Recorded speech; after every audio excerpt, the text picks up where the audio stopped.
Sexual violence actually can be widespread in armed conflict. It is often used as a tactics or a method of war. But the prosecution should be done according to the rule of law.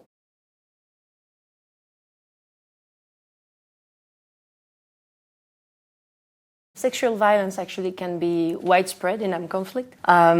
Sexual violence as well is not only against women and girls, but it's also against men and boys. When you have looting, when you have killings, when you have destruction of property, you can be sure that sexual violence also is committed.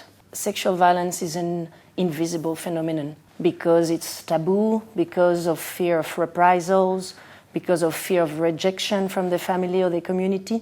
They don't come forward to talk about it, and they usually tend to keep silent. It is often used as a tactics or a method of war, and as the UN has already recognized, particularly through the UN Security Council resolutions, sexual violence constitutes war crimes, constitutes crimes against humanity, and can often act as a consecutive act in respect to genocide.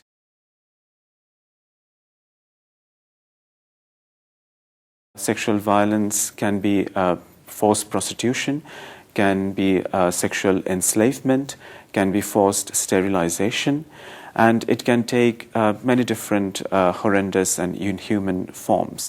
So the consequences are huge and I would say grave and dehumanizing. You have the physical one, for example, sexually transmitted disease. They can have unwanted pregnancies. They can have incontinence or infertility. But you have also the psychosocial consequences. Post-traumatic stress disorder, you have distress, you have self-blame, you have depression. And then you have the last consequence, that is social consequences. It's like being rejected by your family, being stigmatized. Sexual violence can destroy the social fabrics, destroy the ties within the community.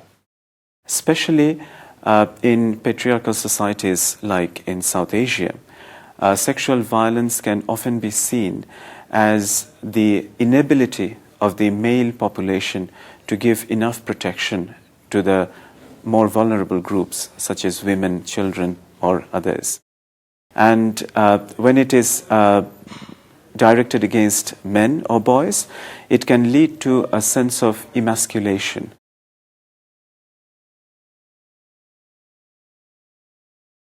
As far as sexual violence is concerned, there should be least amount of publicity given.